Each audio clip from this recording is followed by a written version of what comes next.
see them struggle the way they did.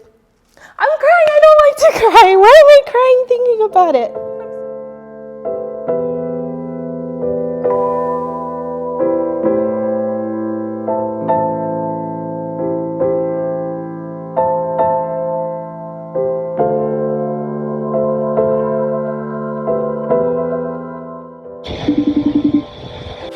Julez, let's talk about our upcoming video. The whole idea of my video on you is to, I want to show people your use of social media, right? How you're using your platform on TikTok to help and support small businesses and just business in general.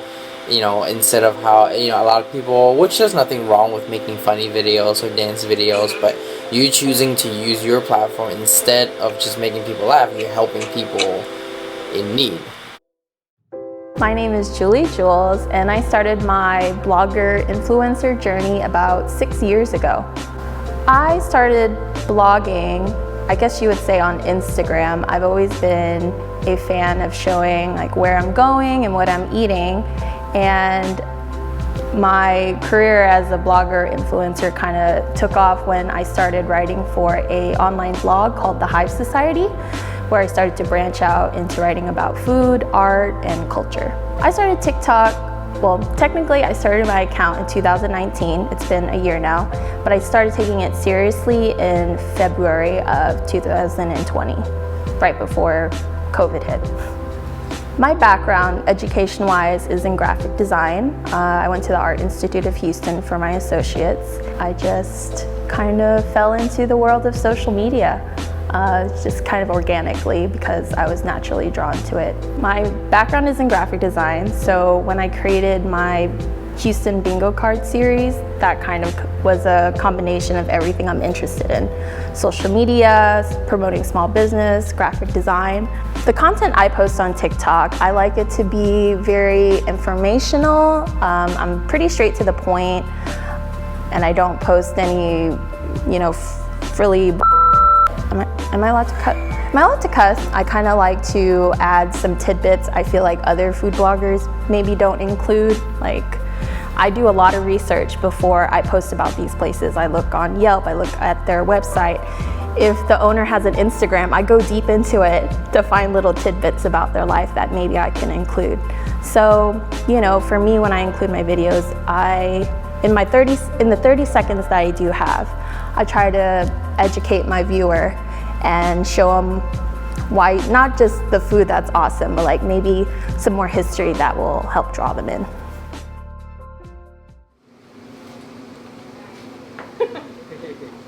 We're doing a TikTok.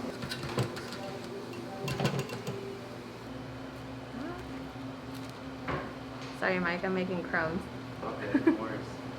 So yeah, we hope to after COVID ends, we kind of hope to expand more in the Houston area, probably. It'd be good to do like the night market across the street. Yeah, I want to do festivals. I want to do like the Astro Festival and stuff like that. I want to be more like aimed towards the younger crowd, I guess. My friend randomly asked me to go, and so I agreed. And I had heard about it through Facebook. We're in like a common Asian restaurant Facebook group, and he's posted in there, the owner, about how he would love for people to come in because, during COVID, a lot of places in Chinatown were hit really hard. So I said yes to going. It's not like I plan to make a TikTok. I like to see if I like to go first and see if it's like worth it, I guess. And so when I went there and I met the owner, he was super cool. I asked him how his business doing, and he said it was okay. He told me that he would like to expose his shop to more people outside the Asian community. So I said, all right, well, I feel like I can help you with that. And of course I didn't say like, I'm gonna make a TikTok and you're gonna be in it, it's gonna be great. I just said, I'll post about it and hopefully it will help. I came in randomly with a friend, I ordered, and I just asked you, I'm like, how long have you been open? Has business been, I did ask you. I was like, was business slow? And I think I asked you like, do you consider yourself a hidden gem? And you said yes, and that's when you told me you would like to introduce your product to more people outside of this community in Chinatown. And I was like, okay, well, I did tell you I was gonna make one, but I didn't make like a big hoopla about it. I was just like, I'm gonna make one. Yeah. So you know, I wasn't thinking anything of it at the time. You know, I was like, sure, you know, I mean, not whatever. It was just like, you know, yeah. I mean, I have, like you said, this area is more for the, I guess, Vietnamese community, and then with your help, kind of like open the door to other nationalities to come try it, and I think they loved it too. You know, and they're still coming back. So that was like a really nice surprise for him, because I don't think he's on social media like that. So they reached out to me and was like, thank you so much for the video. You know, it brought in so many new people we've never seen before, and we're not on TikTok, so we're not familiar with how to use it, but it's helped so much. So that was like a really cool and rewarding moment for me. Well, when I first started TikTok, I didn't think it would take off the way it did. So I just said to myself, all right, well, I think I can reach 10K in maybe 3 months. It was just a personal goal I gave myself for fun, but I didn't think it would actually happen. I just wanted to see it, if I could do it. But I never was really into video before TikTok, surprisingly. You know, editing video is very scary for me, and it still is a big learning curve. I think my videos are good, but they could be a lot better. So as a graphic designer and as an overall creative, I love that TikTok has helped me build my confidence in venturing into the videography world and in speaking, because even though people think I have such an outgoing personality, I'm really not comfortable on camera and talking and, you know, coming up with words on the fly. Every time I do a voiceover, I have to write a script. So now I'm getting a little bit better at that. So with my career, with my journey on TikTok, I would just like to use it kind of as a stepping stone into maybe creating my own little creative agency. I don't ever want to narrow myself into just food. I'm into art, I'm into like culture, I'm into philanthropy. So TikTok is just one of the small blocks that will help me reach that in the end, because I have so much more I want to do outside of food, but food is the most natural thing to me to talk about. So that's just me using it as a way to introduce myself to people. And as you can see through my videos, through my bingo cards, or my Foodie Fingers account, I just love being creative. And so I just hope that people know me as a creative one day, not just a food blogger. That would be a great goal to achieve. We're headed to OST Liquor today because due to my TikTok video of their store doing so well, they wanted to collaborate with me on a double cup challenge, which is like a play off their famous cocktails that I featured. And we're going to try to encourage mine and their followers to do their own TikTok or Instagram video of their adventure going to OST Liquor. And then we'll get to choose who we think is the best, and they'll get to win a party pack and some other fun things. So I'm gonna go there, you know, talk to the owners, film some of their new cocktails, and maybe do my own video just to like give an example of like how to make a video for their contest. So yeah. This is like 17% alcohol. They'll just pour it in there, and that's their drink, you know? Yeah, I definitely grew up on Chambord as a baby drinker. Right. Hi! Oh, she in her uniform. Sarah, nice to finally meet you. I know. Thank you for doing this for us. We decided to create a custom cocktail for me, named after me, with some of my favorite things. So we put champagne, because I'm bougie like that, Chambord, because I like fruity raspberry flavors, and frankly organic. Sounds like it would fit. So yeah, we're gonna include it in the contest for people. If they buy it and they make a video, then they can win a prize pack of a larger amount. Okay.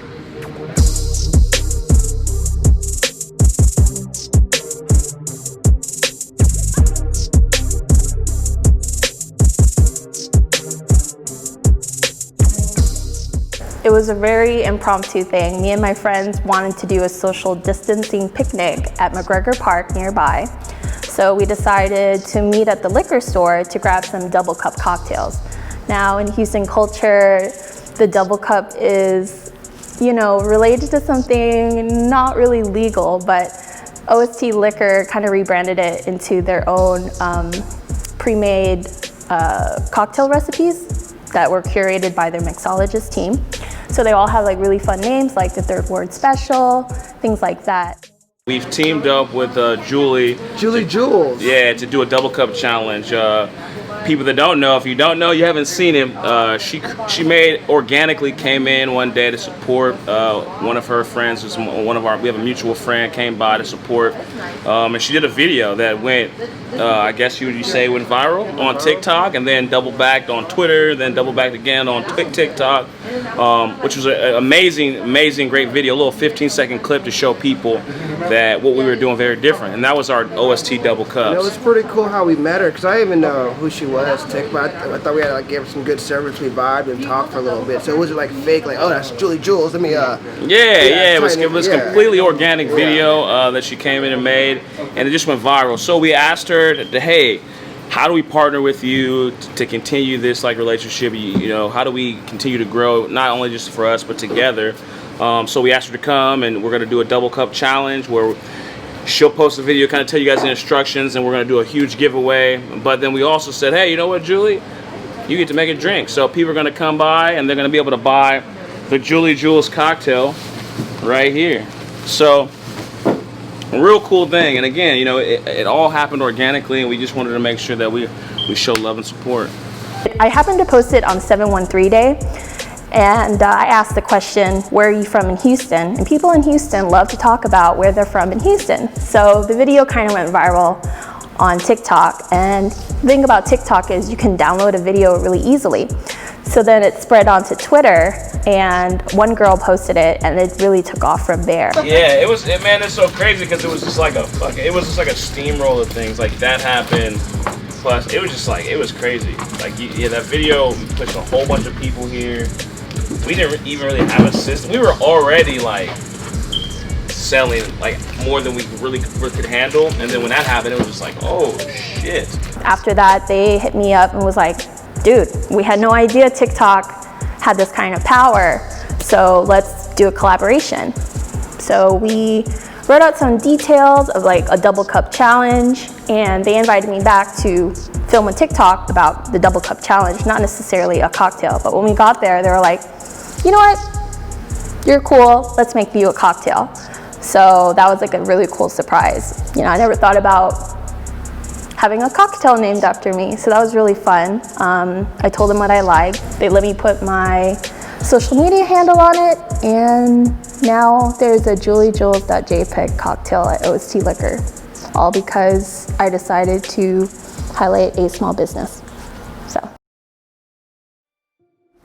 the relationship of social media and supporting small business, I think a lot of social media gets a bad rap for, you know, being very self-indulgent and just being very shallow. But besides that, it's a lot of work to learn it, right? And a lot of these small businesses aren't very social media savvy. They have so many other things to worry about. And I feel like that's where food bloggers and influencers come in, to fill that role for them.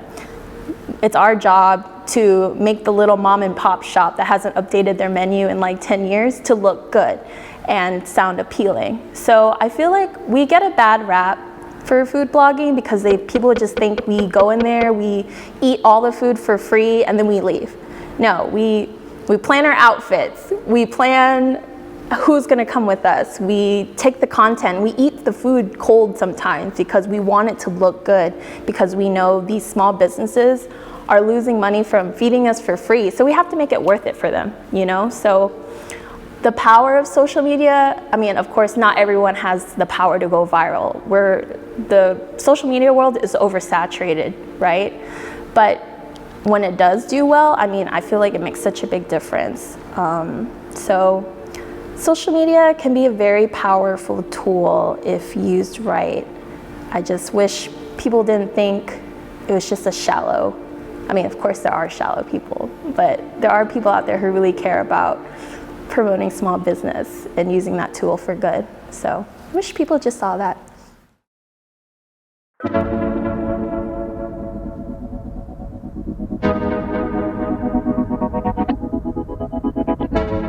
During the time, the Black Lives Matter movement was at its peak and everyone was, you know, protesting in their own kind of way. I decided to take my food blogging and try to influence people to support Black business. And so I challenged myself to go to all Black businesses for like as long as I could. And one of those places was a bakery called Crumville, Texas. It's Black owned, it's woman owned, and it's right in 3rd Ward, Texas. Like that's where George Floyd is from. So I thought, how perfect. I didn't tell the owner I was coming by, and you know, I bought my cookies like usual. I came in, I chatted with her just like a normal customer. And I posted about it, and I don't send my TikToks to the owner. I kind of like to surprise them later with it. So I posted about it and it did really well. Customers kept coming in and telling her they found her through TikTok. And she was really confused because she's not on TikTok, or she doesn't really know anything about it outside of it being an app for kids dancing. So I started getting that influx of customers who were saying it was their first time. And I always asked, how did they hear about this space? And a lot of people started saying TikTok. And I was like, well, no, I'm not on TikTok. Like, I don't dance, so that wasn't me. And they're like, oh no, let me show you. So show me this video. And it's a video created by a girl named Julez, who I didn't personally know. And I was like, oh, this is so cool. Decided to like follow her, send her a shout out and say thank you for the, you know, for the video. And I actually made her a thank you gift. Like, I was so impressed with the video quality and then the amount of people who were coming in. I guess I met her when she came in, but she was not like, hey, I'm here to do a TikTok video about you. She just came in and she bought treats and she left and did the video on her own. So she came back and I kind of held her hostage. I talked to her for like hours because I was so intrigued about her story and what she was doing. So that's kind of how I met her. I met her after the fact, after probably 50 people had already come in here saying that they had saw Crumville on TikTok, so which was really cool. But she's super cool.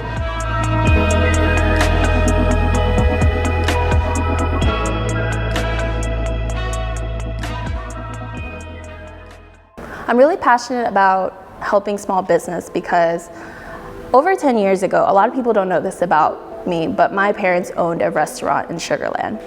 And it was like a Chinese, Japanese kind of place. Nothing too overly special. They just bought it from someone else.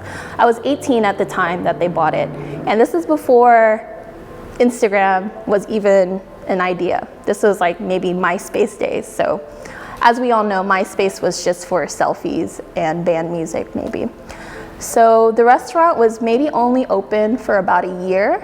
And you know, now, knowing what I know now and the people that I know now, I really wish I could have helped my parents' restaurant the way I do other places now.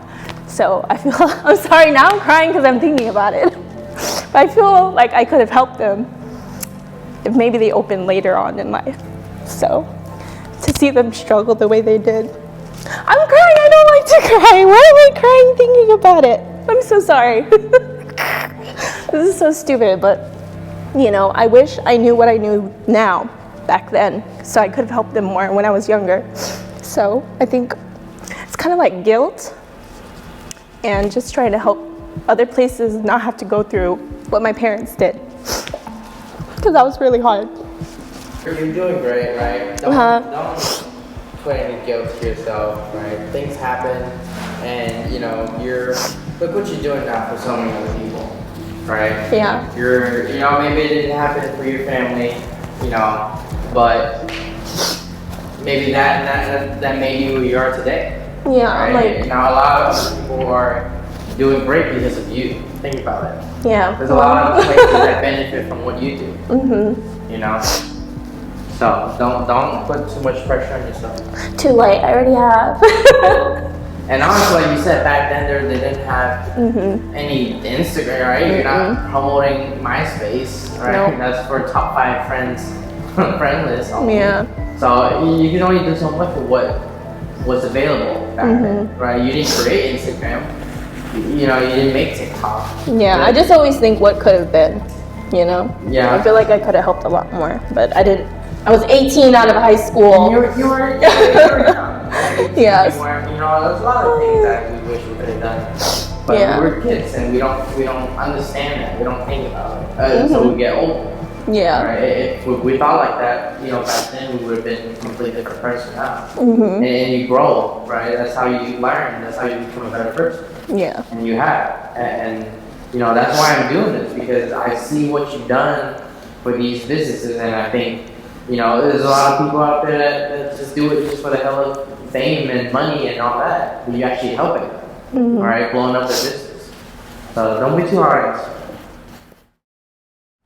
Is there ever a message I want to tell people besides follow and like me for part 2? I'm just kidding. A message I'd like to tell people is to not overthink everything, because that's what I do. And I feel like I've always wanted to get into video, but I overthink it because I was like, I'm not a really amazing looking girl. Like, I'm gonna look stupid on camera. I'm not a great public speaker. Like, what am I gonna say? And I kept putting it off for years. And now TikTok came and it made it really easy for me. And I was like, you know, I'm not that bad at it. People enjoy my voice apparently. I thought my voice was stupid, but people like it. So I would just say stop being so fearful and just go for it. If you fail, it's really not that big of a deal. I mean, there's more bigger things in the world to worry about right now. So if you want to do something, just go for it. So yeah, you probably don't suck as bad as you think you do. So there you go. Very cool.